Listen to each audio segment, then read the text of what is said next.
अभी जो अगर आप टेस्ट लगा रहे हो 680 आ रहे थे, 650 आ रहे थे और आप वो ड्रॉप होके 580 आ रहे हैं, 550 आ रहे हैं। ये लाइन पड़ी थी लेकिन उसको गलत समझ लिया या फिर मैंने उस पर टाइम ज्यादा लगा लिया। बारे में जो पूछोगे आप वो यही बताएंगे जो हम बता रहे हैं। बहुत कॉमन है, इससे आपको ज्यादा ध्यान नहीं देना है। कितना होता है उतना ही पढ़ाई करो, है ना? क्यों आकाश?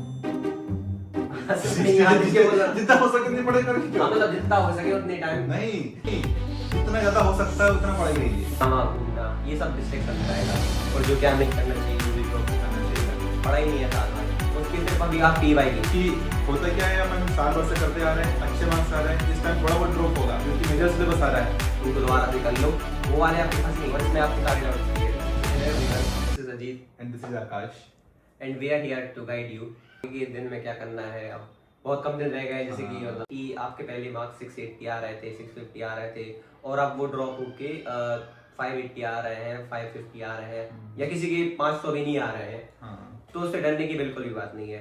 क्योंकि अभी जो अगर आप टेस्ट लगा रहे हो किसी के मतलब पीवाईक्यू कर रहे हो, मतलब पीवाईक्यू तो नहीं, जो भी आप टेस्ट लगा रहे हो वो जनरली टफ होता है as compare to NEET. NEET हमेशा इजी आएगा, आपके जो भी मॉक टेस्ट दे रहे हो ना उससे इजी रहता है, एक लेवल उसका कम ही रहेगा। और नीट वाले दिन आप जब जाओगे वहां देखोगे कि जो क्वेश्चन है वो इजी है as compare to my mock test. और ऐसा जिसके साथ हो रहा है ना, जैसे मतलब 650 आ रहे थे पहले और 580 आ रहे, 550 आ रहे, तो इसमें क्या है ना, आप उसकी रैंक देखना, आप खुद की रैंक देखना, रैंक लगभग सेम आएगी, रैंक की परसेंटाइल जो होती है। क्योंकि वो पेपर कुछ क्वेश्चन ऐसे होते हैं हर उसमें जो थोड़े अलग से दे देते हैं टीचर्स, ताकि सब तरह का एक्सपीरियंस रहे बच्चों को, कैसे भी पेपर आ सकता है। जैसे अभी कुछ दिन पहले एसएसएम रीजन आने लग गए, तो ऐसा कुछ नया हो जाए इसलिए वो रखते हैं, तो उसके घबराने की कोई बात नहीं उसमें। हाँ, और कम मार्क्स देख के ऐसा लगता है ना कि अपन को ये तो इसके मार्क्स ज्यादा आ रहे हैं, ये सेलेक्ट होगा, मेरे कम आ रहे हैं तो मैं सेलेक्ट नहीं होगा।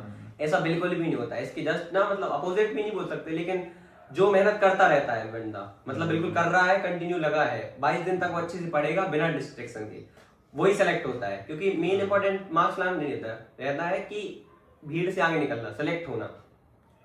जितना टाइम मैक्सिमम तुम पढ़ाई में दे सकते हो आउट ऑफ 24 आवर्स, उतना आप देने की कोशिश कीजिए। क्योंकि ये वाला टाइम ही आपका जो सबसे ज्यादा इंपॉर्टेंट टाइम है, जिसमें आपके मार्क्स डिसाइड होंगे। आपके जो सर्कल क्वेश्चन होंगे ना, सर्कल क्वेश्चन होते हैं जो कि अपन साल भर पढ़े हैं और वो आपके छूट गए, आपसे आए नहीं थे, अभी उनको करने की बारी है कि लाइक उनको दोबारा से कर लो। वो वाले आपके फंसेंगे क्योंकि वो अगर नीट में आए तो आपको अटकेंगे, इसलिए दोबारा से उनको कर लो ताकि 3-4 बार प्रैक्टिस हो जाए और वो आपके स्ट्रॉन्ग हो जाए। चीज जो है वो है, अभी आप जो मॉक टेस्ट दे रहे हो उनको आप सीरियस लीजिए। सीरियस इन द सेंस, जैसे हम टेस्ट देकर आ गए, रख दिया, सिर्फ इतना नहीं, उसके बाद में आप उसको प्रॉपर टाइम देकर एनालाइज कीजिए। एनालाइज में जो आपकी सिली मिस्टेक्स हो रही है उनके लिए उनको आप एक जगह पेपर पे लिख लीजिए, या फिर जहाँ पर आप पढ़ रहे हो वहाँ पे आप मार्क कर लीजिए अलग से कि ये बार बार गलत हो रहा है ये क्वेश्चन। तो वहां से उस टॉपिक को आप अच्छे से मतलब ज्यादा टाइम दे सकते हो। बाकी जो कंटिन्यूली सही हो रहा है उस पर आप नॉर्मली जस्ट रिवाइज कर सकते हो। और जो वीक टॉपिक्स हैं आपके, उसके अभी आपके मतलब हुए नहीं होंगे, मतलब जो पढ़ाई नहीं है साल भर, उसके सिर्फ अभी आप पीवाईक्यूज कर। जो इस टाइम पे होती है वो है फियर ऑफ फेलियर। हमको डर लगता है फेल होने का, ये बहुत ही नेचुरल है, बहुत कॉमन है। इससे आपको ज्यादा ध्यान नहीं देना इस चीज पे। क्योंकि होता क्या है, अपन साल भर से करते आ रहे हैं, अच्छे मार्क्स आ रहे हैं, इस टाइम थोड़ा बहुत ड्रॉप होगा क्योंकि मेजर सिलेबस आ रहा है, तो आपको ऐसा लगने लग जाएगा कि हमने पूरी मेहनत वेस्ट हो गई है और हमने कुछ मतलब किया ही नहीं है पूरे साल भर, पूरा हमारा मेहनत का कुछ भी मतलब नहीं निकला। लेकिन ऐसा नहीं है, आपने पढ़ा है, आपको आता है, आपको ये कॉन्फिडेंस रखना है अपने आप में। और ये बिल्कुल सच बात है कि आपके जो टॉपिक आपने साल भर कर रखे है ना, अभी भले नहीं आ रहा है, लेकिन आप जब नीट दोगे ना तो वो आपके क्वेश्चन जरूर से हो जाएंगे। मतलब वो ऐसे हो जाएंगे कि आपको ये तो आता ही है, आपके वो सबकॉन्शियस माइंड में कहीं ना कहीं रहते हैं, तो आपको आ जाएंगे वो। और एक और बात कि आपको जो भी करना है वो एक सिली मिस्टेक सीट जरूर बनानी है।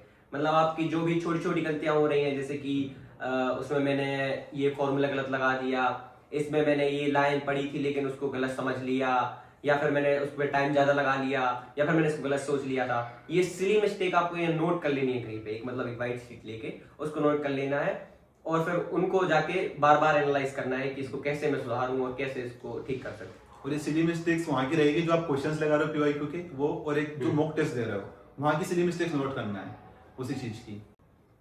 अब अगर सिलेबस नहीं हुआ है तो अगले साल की तैयारी करो, नीट 27 की तैयारी करो।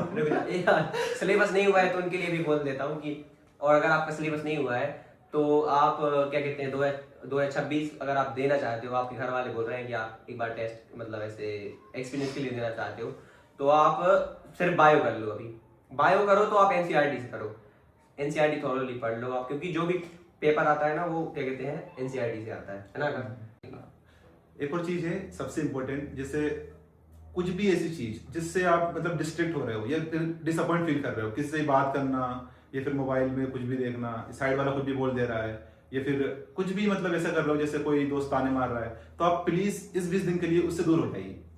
अगर घर में भी आपसे कोई बात कर रहा है, कोई भाई बहन ऐसा जो आपसे मतलब डिसअपॉइंट कर रहा है, तो आप 20 दिन के लिए उसको मतलब बात ही मत कीजिए। सिर्फ पॉजिटिव पीपल लोग के अराउंड रहिए आप और पॉजिटिव लोगों से ही बात करिए, क्योंकि ये वाला समय सबसे ज्यादा इंपॉर्टेंट। हाँ, और इस टाइम पे सिर्फ ना अपने मम्मी पापा से बात करनी है और जो आपको पॉजिटिव फील कराए उसी से बात करिए। जो भी आपको लग रहा है कि आपको मतलब पूछना चाहिए सर से या फिर गाइडेंस चाहिए, तो आप कमेंट कर सकते हो। हम उसके ऊपर एक सेपरेट वीडियो बनाएंगे पर्टिकुलर टॉपिक पर आपके। हाँ, बेसिक्स बतानी थी। तो क्या था कि स्लीप, सबसे पहले स्लीप में नहीं कम से कम सोना है। 6 से 7 घंटे कम से सोना कम है। 6-7 घंटे सोना ही है। और कुछ लोग क्या करते हैं कि रात भर पढ़ते हैं और दिन भर भी पढ़ रहे हैं, 3-4 घंटे बस सो रहे हैं। ऐसा बिल्कुल भी नहीं करना है। उससे आपने जो पढ़ा है वो और एक्स्ट्रा नहीं आएगा, उस और लौट के आप भूल और जाओगे कि जो आपने मतलब पढ़ रहे हो वो भी भूल जाओगे और लौट के। इसलिए स्लीप इम्पोर्टेंट है। और खाना, डाइट का भी एक बता दो। डाइट तो बहुत इंपॉर्टेंट है, जैसे हेल्दी खाइए। मेज अगर आपका खराब है लग रहा है अभी भी, तो थोड़ा चेंज कर सकते हो इस समय आप। और फ्रूट्स, हेल्दी चीजें ज्यादा कीजिए, फ्रूट्स जैसे कि जूस, ड्राई फ्रूट है अभी। हाँ जूसेस पीजिए आप, जूसेस सीजन चल रहा है अभी तो। थैंक यू सो मच, हमने हमारा जो खुद का एक्सपीरियंस है वो बताया है और आपको जरूर ये बेनिफिशियल रहेगा। और जो भी आपके डाउट हो वो आप कमेंट कर दीजिए, हम आपको जरूर बताएंगे, उस बारे में वीडियो जरूर बनाएंगे। Until next time. Thank you.